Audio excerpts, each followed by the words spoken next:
Very good morning, viewers and dear students.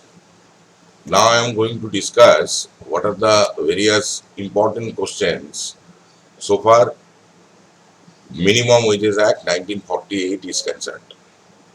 And I will be giving you certain sample answers also. Now, first question, powers of inspector under the Minimum Wages Act. Next, overtime under Minimum Wages Act 1948. Now, I'm just giving a comment question, that is, comment on the following based on legal provisions. Mr. A, factory manager, stated that payment of wages can also be made in kind. This is as per Minimum Wages Act 1948. Offer your views. I'm just going to tell you how we are going to write the answer. Minimum wages payable under the Minimum Wages Act 1948 shall be paid in cash. This cannot be paid in kind. However, where it has been the custom to pay wages wholly or partly in kind, the appropriate government being of the opinion that it is necessary in the circumstances of the case, may by notification in the official gazette authorizing the payment of minimum wages wholly or partly in kind. So you have to write only this, nothing else. Now I am just coming to another important comment question, or it may be true or false. Say Mr. A is engaged in two types of jobs in a factory, that of a welder and security guard. As the wage rates are different for two different jobs, the employer calculates his minimum wages at an average rate. Justify the question, and you have to say whether this is correct or not. I'm just telling you the model answer.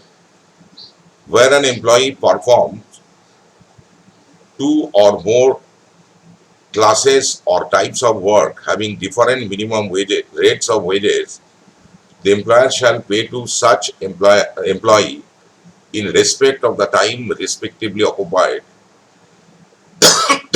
in each such class of work wages at not less than the minimum rate in force in respect of each such class. The employer just cannot pay him at simple average rate of both wages of both classes of job. This is as per section 16 of the Minimum Wages Act 1948. Now, another question, cost of living index number under the Minimum Wages Act 1948. Now, I'm just coming to a different question. Say question may be, explain the procedure for fixing and revising minimum wages under Minimum Wages Act 1948. Now I'm coming to one more comment question.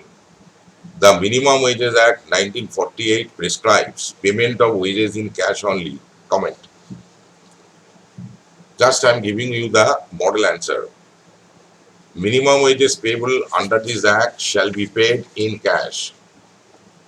Where it has been the custom to pay wages wholly or partly in kind, the appropriate government being of the opinion that it is necessary in the circumstances of the case, may by notification in the official gazette authorize the payment of minimum wages either wholly or partly in kind. If appropriate government is of the opinion that provision should be made for the supply at essential commodities at concession rates, the appropriate government may by notification in the official gazette authorize the provisions of such supplies at concessional rates. And the last point, the cash value of wages in kind and of concessions in respect of supplies of essential commodities at concessional rates authorized under subsection 2 and 3 shall be estimated in the prescribed manner.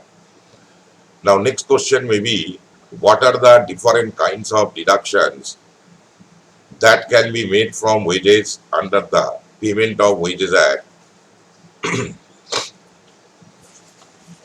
Now, I'm coming to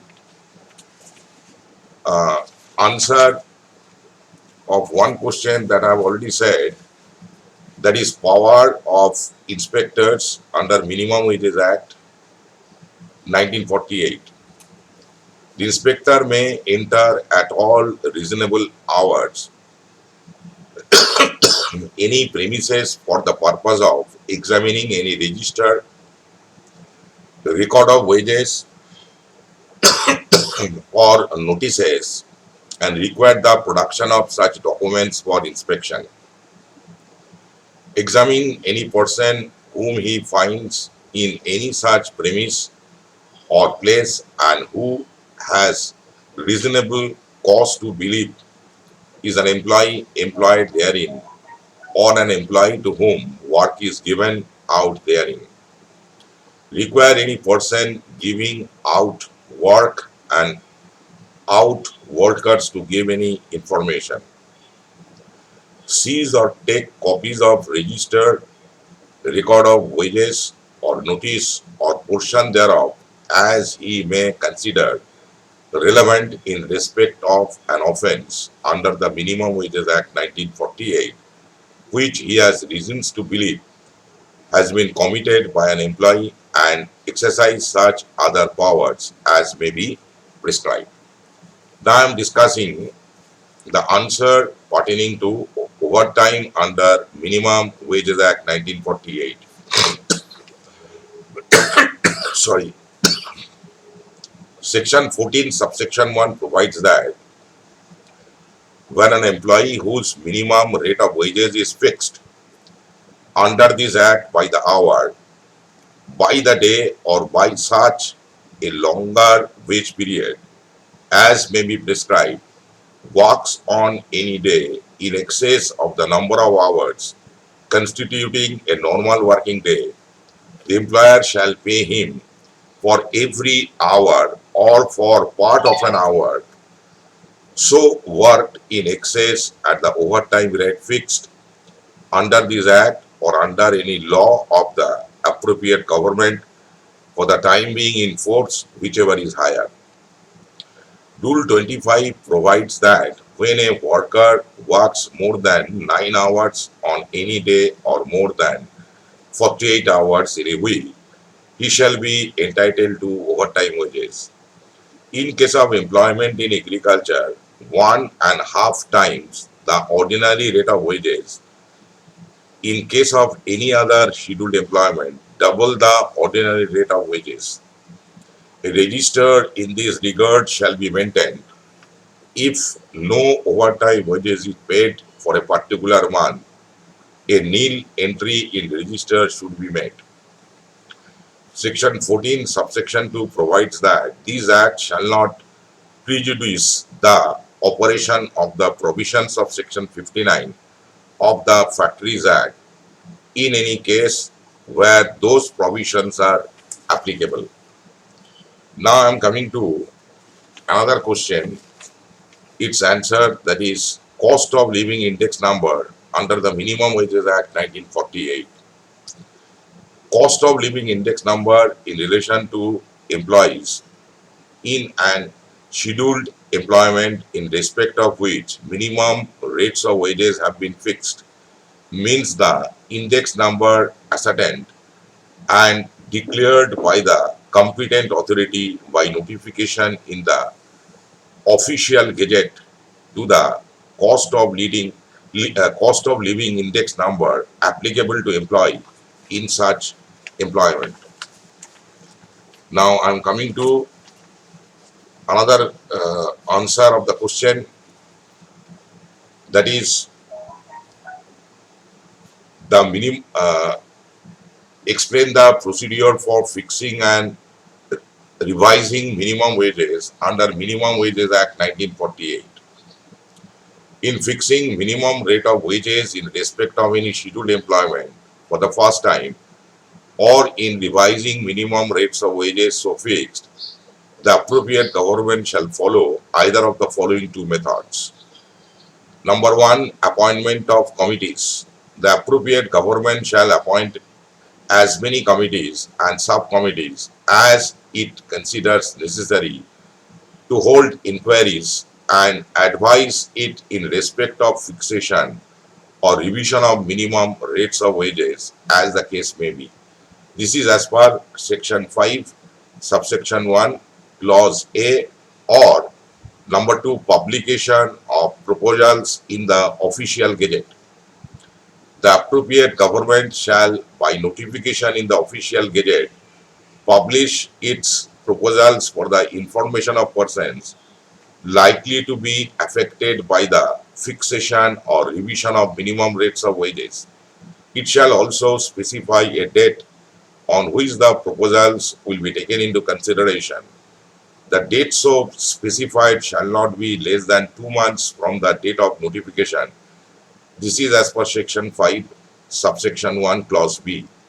After considering the advice of the committee or committees under section 5, subsection 1, clause A, or all representations received by it before the date specified in the notification under section 5, subsection 1, clause B, the appropriate government shall, by notification in the official gazette, fix or revise the minimum rates of wages in respect of each scheduled employment. The fixation or revision shall come into force on the expiry of 3 months from the date of the issue of notification, unless the notification otherwise provides. Section 5, subsection 2. The power of the government under section 5, subsection 2 to issue notification revising minimum wages includes power to give respective effect to notification. Now, I should tell the students, please read the concept, that is different kinds of deduction that can be made from wages under the Payment of Wages Act. Okay, so that is in addition to, that is Minimum Wages Act 1948. Okay, so that is all about. Thank you. See you in my next video.